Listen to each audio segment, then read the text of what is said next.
ನಮಸ್ಕಾರ ವೀಕ್ಷಕರೇ, ತಮ್ಮೆಲ್ಲರಿಗೂ SRG5 ಯೂಟ್ಯೂಬ್ ಚಾನಲ್ಗೆ ಸ್ವಾಗತ. ನಾನು ನಿಮ್ಮ ಅಕ್ಬರ್ ಮೀರಾನಾಯಕ್ ಮಾತಾಡೋದು. ಏನಪ್ಪ ಅಂತಂದರೆ, ಪ್ರತಿಯೊಬ್ಬ ವಿದ್ಯಾರ್ಥಿಗಳು ಕೂಡ ಯಾವುದೋ ಒಂದು ಎಕ್ಸಾಮ್ ಫೇಸ್ ಮಾಡೋಕ್ಕಂದರೆ ತುಂಬ ಕಷ್ಟಪಟ್ಟು ಓದ್ತಾನೆ. ಯಾವುದೋ ಒಂದು ಎಕ್ಸಾಮ್ ಇರಲಿ, SLC ಆಯಿತು, PUC ಆಯಿತು, ಯಾವುದೋ ಒಂದು ಎಕ್ಸಾಮ್ ಇರಲಿ. ನೀಟ್ ಎಕ್ಸಾಮ್ ನಮ್ಮ ದೇಶದಲ್ಲಿ ಅತಿ ಪ್ರತಿಷ್ಠಿತವಾದ ಎಕ್ಸಾಮ್ ನೀಟ್ ಎಕ್ಸಾಮ್, ಮತ್ತು ಅತಿ ಟಫ್ ಎಕ್ಸಾಮ್ ಅಂದರೂ ಕೂಡ ನೀಟ್ ಎಕ್ಸಾಮ್.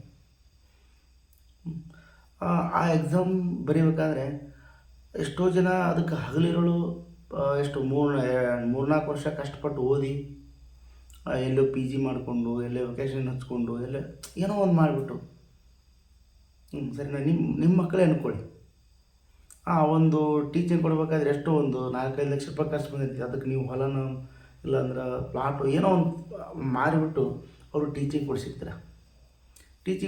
ಅವರು ಚೆನ್ನಾಗಿ ಓದ್ಬಿಟ್ಟು ಎಕ್ಸಾಮ್ ಬರೀತಾರೆ. ಎಕ್ಸಾಮ್ ಬರೆದಾದ್ಮೇಲೆ ಒಂದು ಸಂದೇಶ ಬರ್ತೈತಿ ಸಚಿವಾಲಯದಿಂದ. ಏನಪ್ಪ ಅಂತಂದರೆ, ನೀವು ಈ ಒಂದು ನೀಟ್ ಎಕ್ಸಾಮ್ ಬರೆದಿಲ್ಲ, ನೀಟ್ ಎಕ್ಸಾಮ್ ಪೇಪರ್ ಲೀಕ್ ಆಗಿದೆ, ಮತ್ತೆ ಅದನ್ನು ಇನ್ನೊಂದು ಸಾರಿ ಬರೀಬೇಕು ಅಂತ ಸುದ್ದಿ ಕೇಳಿಬಿಡ್ತಾರೆ ಬರೆದಂಥವ್ರು. ಕೆಲವೊಬ್ರು ಆ ಒಂದು ಸುದ್ದಿ ಕೇಳಿದಾಗ ಟೋಟಲಿ ನಮ್ಮ ನೀಟ್ ಎಕ್ಸಾಮ್ ಬರೆದ ವಿದ್ಯಾರ್ಥಿಗಳು ಟೋಟಲಿ 24 ಲಕ್ಷ ಜನ. ಅದರಲ್ಲಿ ಕೆಲವೊಬ್ಬರು ಏನಂತಾರಲ್ಲ, ತುಂಬ ಮಾನಸಿಕ ಮೆಂಟಲಿ ಇದಾಗ್ತಾರೆ, ಅವರು ಡಿಸ್ಟರ್ಬ್ ಆಗ್ತದೆ ಅವ್ರಿಗೆ. ಮೆಂಟಲಿ ಡಿಸ್ಟರ್ಬ್ ಆಗಿ ಆತ್ಮಹತ್ಯೆ ಮಾಡ್ಕೊಂಡವ್ರು 21 ಜನ. ಯಾಕಂದರೆ ಪದೇ ಬರೆಯುವಂಥ ಎಕ್ಸಾಮ್ ಅಲ್ಲ ಅದು. PUC SLC ಎಕ್ಸಾಮ್ ಅಲ್ಲ, ಪದೇ ಈ ವರ್ಷ ಆಯ್ತಪ್ಪ ಮತ್ತು ಮುಂದೆ ವರ್ಷ ಕಟ್ಟಿಬಿಟ್ಟು ತೊಗೊಳ್ಳೋಣ, ಮತ್ತು ಇನ್ನೊಂದು ಎಕ್ಸಾಮ್ ಬರೆದ್ಬಿಟ್ಟು ಇದು ಮಾಡೋವಂಥ ಎಕ್ಸಾಮ್ ಅಲ್ಲ ಅದು. ಅದಕ್ಕೆ 3-4 ವರ್ಷ ಕಠಿಣ ಪರಿಶ್ರಮದಿಂದ ಓದಿರ್ತಾರೆ. ಓದಿದ ಆಮೇಲೆ ಈ ಥರ ಅನೌನ್ಸ್ಮೆಂಟ್ ಆಯ್ತಪ್ಪ ಅಂದರೆ ಮನಸ್ಸಿಗೆ ಎಷ್ಟು ಬೇಜಾರಾಗುತ್ತೆ ಹೇಳಿ. ಇವಾಗ ಕೂಡ ಇದು ಒಂದು ಯಾಕಂದರೆ ಆ ಒಂದು ಸ್ಟೂಡೆಂಟ್ ಆದವರಿಗೆ ಆ ಒಂದು ಎಜುಕೇಷನ್ ಲೈನಲ್ಲಿ ಬಂದಿರ್ತಾರೆ, ಅವ್ರಿಗೆ ಗೊತ್ತಿರ್ತೈತೆ ಅದು ಎಷ್ಟು ಕಷ್ಟ ಇದೆ. ಹಾಗಾಗಿ ಸೋನಮ್ ವಾಂಗ್ಚುಕ್ ಅವರು ಇದನ್ನು ಪ್ರತಿಭಟನೆ ಮಾಡ್ತಾಯಿದ್ದಾರೆ. ಮತ್ತು ಒಂದು ಮೀಡಿಯಾದಲ್ಲಿ ನೋಡಿರ್ಬೋದು, ಒಬ್ಬರು ಮೇಡಮ್ ಅವರು, ಟೀಚರ್ ಅವರು ಹೇಳ್ತಾ ಇದ್ದಾರೆ, ನಮ್ಮ ಮಕ್ಕಳು ನಾವು ಹಾಗೋಗಿ ಆ ಥರ ಓದಬೇಕು, ಈ ಥರ ಓದಬೇಕು ಅಂತ ಆಸೆ ತೋರಿಸೋರು ನಾವೇ. ಆಸೆ ತೋರಿಸ್ಬಿಟ್ಟು ಈ ಥರ ಎಕ್ಸಾಮ್ ಲೀಕ್ ಆದಪ್ಪ ಅಂದರೆ ಏನು ಮಾಡಬೇಕು ನಮ್ಮ ಮಕ್ಕಳು ಅಂತಂದು ಇವತ್ತು ವಿಡಿಯೋದೆಲ್ಲ ನೋಡಿರ್ಬೋದು ನೀವು. ಒಂದು ಟೀಚರು ಆ ಹೆಣ್ಮಗಳು ಎಷ್ಟು ಚೆಂದ ಮಾತಾಡಿಲ್ಲಪ್ಪ ಅಂದರೆ ಅವರಿಗೆ ಎಷ್ಟು ಧನ್ಯವಾದ ಹೇಳಿದ್ರು ಕೂಡ ಕಡಿಮೆ ಸ್ನೇಹಿತರೆ. ಯಾಕಂದರೆ ತುಂಬ ವಿರಳ, ಇಂಥವನ್ನು ಅಪೋಸಿಟ್ ಮಾಡೋದು ತುಂಬ ವಿರಳ. ಅಂಥದ್ರಲ್ಲಿ ಒಬ್ಬ ಹೆಣ್ಣು ಮಗುವಾಗಿ ಟೀಚರ್ ಅವರು ವಿದ್ಯಾರ್ಥಿಗಳ ಬಗ್ಗೆ ಧ್ವನಿ ಎತ್ತಿದ್ದಾರೆ. ಅವರಿಗೆ ತುಂಬ ಮನಪೂರ್ವಕ ಧನ್ಯವಾದಗಳು. ಈ ಥರ ಆಗ್ತದೆ. ಈ ಥರ ಆಗಿದ್ದಕ್ಕೆ ನಮ್ಮ ಶಿಕ್ಷಣ ತಜ್ಞರಾದಂಥ ಸೋನಮ್ ವಾಂಗ್ಚುಕ್ ಅವರು ಸತ್ಯಾಗ್ರಹ ಮಾಡ್ತಾಯಿದ್ದಾರೆ. ಮತ್ತು CJP ಪಕ್ಷ ಕೂಡ ಅಭಿಜಿತ್ ದೀಪ್ಗೆ ಕೂಡ ಅದಕ್ಕೆ ಒಳ್ಳೆಯ ಸಾಥ್ ಕೊಟ್ಬಿಟ್ಟು ಎಂತಾರಲ್ಲ ಉಪವಾಸ ಸತ್ಯಾಗ್ರಹ ಮಾಡ್ತಾಯಿದ್ದಾರೆ. ಕಳೆದ 22 ದಿನ ಆಯಿತು. ಆದರೆ ನಿನ್ನೆ ಅಷ್ಟೆಲ್ಲ ಸ್ಟ್ರೈಕ್ ಆದರೂ ಕೂಡ ನಮ್ಮ ಪೊಲೀಸರು ಲಾಠಿ ಚಾರ್ಜ್ ಮಾಡಿದರು ಅವ್ರ ಮೇಲೆ. ಇಷ್ಟು ಜನ ಸೇರ್ತಾರಂತ ಯಾರು ಕೂಡ ಊಹೆ ಮಾಡಿಕೊಂಡಿರಲ್ಲ ಸ್ನೇಹಿತರೆ.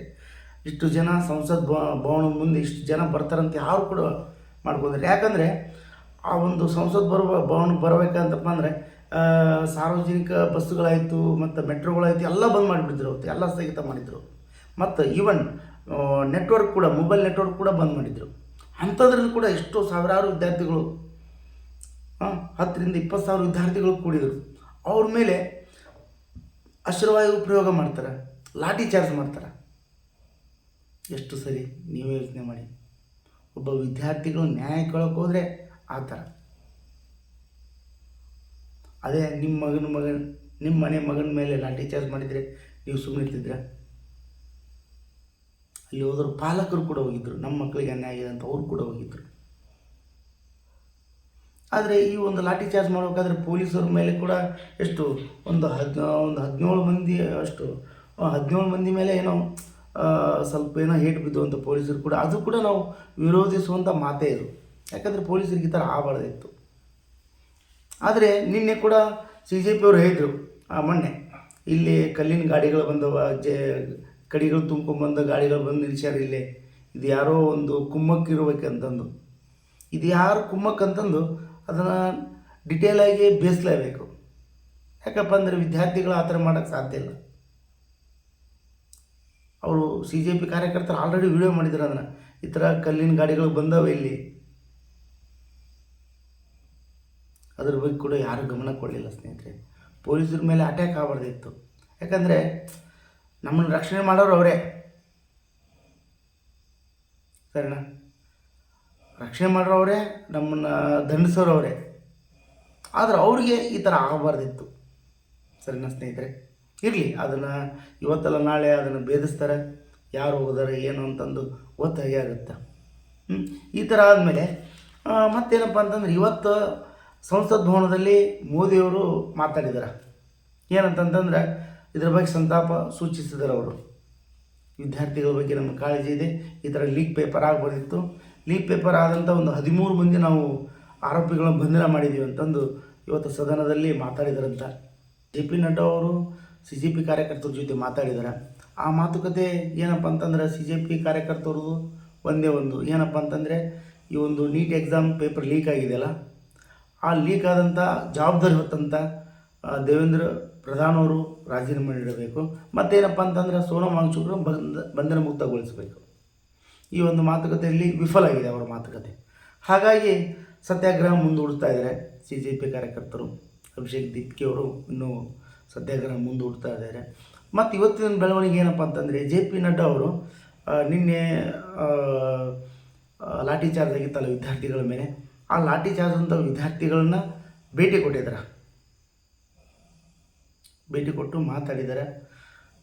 ಮತ್ತು ಇನ್ನೊಂದು ಏನಪ್ಪ ಅಂದ್ರೆ ಪ್ರಮುಖ ಅಂಶ, ಸೋನಮ್ ವಾಂಗ್ಚುಕ್ ಅವ್ರನ್ನ ಬಂಧನ ಮುಕ್ತಗೊಳಿಸಬೇಕು ಒಂದು, ಮತ್ತು ನೀಟ್ ಪೇಪರಲ್ಲಿ ಎಕ್ಸಾಮ್ ಲೀಕ್ ಆದಂಥ ಇದು ಜವಾಬ್ದಾರಿ ಹೊತ್ತಂಥ ದೇವೇಂದ್ರ ಪ್ರಧಾನ್ ಅವರು ರಾಜೀನಾಮೆ ನೀಡಬೇಕು. ಮತ್ತು ಇನ್ನೊಂದು ಏನಪ್ಪ ಅಂದ್ರೆ ನೀಟ್ ಎಕ್ಸಾಮ್ ಫೇಸ್ ಮಾಡಿ ಯಾರು ಆತ್ಮಹತ್ಯೆ ಮಾಡ್ಕೊಂಡಾರಲ್ಲ 21 ವಿದ್ಯಾರ್ಥಿಗಳಿಗೆ, ಅವರ ಕುಟುಂಬಗಳಿಗೆ 1 ಕೋಟಿ ರೂಪಾಯಿ ಕೊಡಬೇಕಂತಂದು ಮಾತುಕತೆ ಇತ್ತದು. ಆ ಮಾತುಕತೆಯಲ್ಲಿ ವಿಫಲ ಆಗಿದೆ. ಆ ವಿಫಲ ಆದ ತಕ್ಷಣ ಮತ್ತೆ CJP ಕಾರ್ಯಕರ್ತರು ಅದನ್ನು ಸತ್ಯಾಗ್ರಹ ಮುಂದುವರಿಸ್ತಾ ಇದ್ದಾರೆ ಸ್ನೇಹಿತರೆ. ಮುಂದೆ ಏನಾಗುತ್ತೆ ನೋಡಬೇಕು. ಮತ್ತು JP ನಡ್ಡಾ ಅವರು ಈ ಮಾತುಕತೆ ವಿಫಲ ಆದಮೇಲೆ JP ನಡ್ಡಾ ಅವರು ಲಾಠಿ ಚಾರ್ಜ್ ಆದಂಥ ವಿದ್ಯಾರ್ಥಿಗಳನ್ನ ಬಂದು ಭೇಟಿಯಾಗಿದ್ದಾರೆ ಹಾಸ್ಪಿಟ್ಲಿಗೆ. ಮುಂದೆ ಏನು ಬೆಳವಣಿಗೆ ಆಗುತ್ತೋ ಗೊತ್ತಿಲ್ಲ ಸ್ನೇಹಿತರೆ, ಇಷ್ಟಂತಾಗಿದೆ. ಆದರೆ ಏನಪ್ಪ ಅಂತಂದರೆ ಇನ್ನೊಂದು ಪ್ರಮುಖವಾದ ಅಂಶ ನಾವು ಗಮನಿಸಲೇಬೇಕು. ಇಲ್ಲಿ 21 ಮಂದಿಗಳು ವಿದ್ಯಾರ್ಥಿಗಳು ಅಷ್ಟೇ ಕಾಣ್ತಾ ಇದ್ದಾರೆ ಅವ್ರ ಕಣ್ಣಿಗೆ.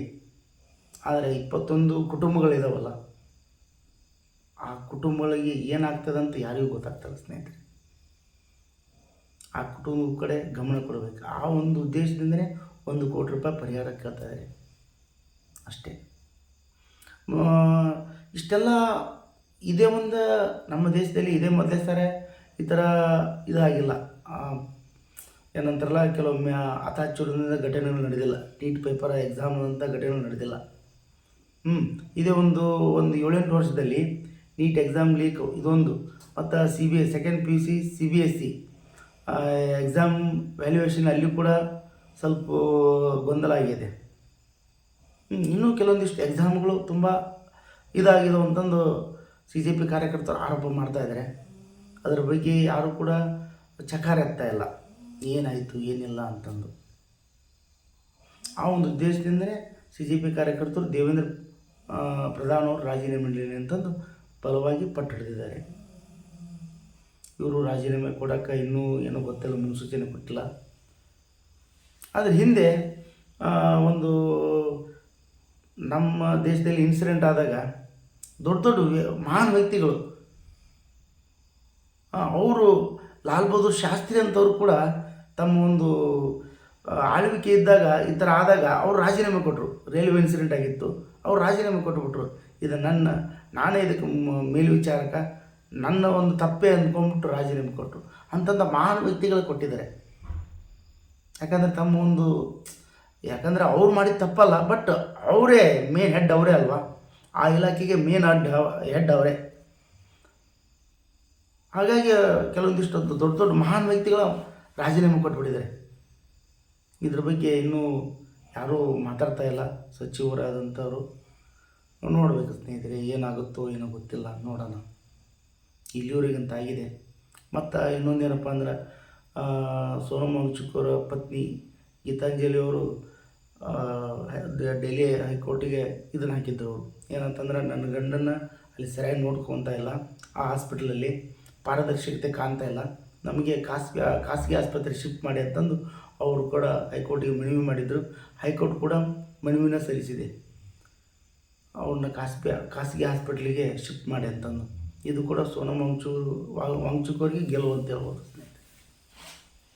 ಇಲ್ಲಿವರೆಗೆ ನಡೆದಿದೆ, ಮುಂದೆ ಏನಾಗುತ್ತೋ ಬೆಳವಣಿಗೆ ದಿನಕ್ಕೂ ಗೊತ್ತಾಗುತ್ತೆ. ಒಂದೇ ಸರಿ ಅಂತೂ ಗೊತ್ತಾಗಲ್ಲ, ಗೆಸ್ ಮಾಡೋಕ್ಕಾಗಲ್ಲ.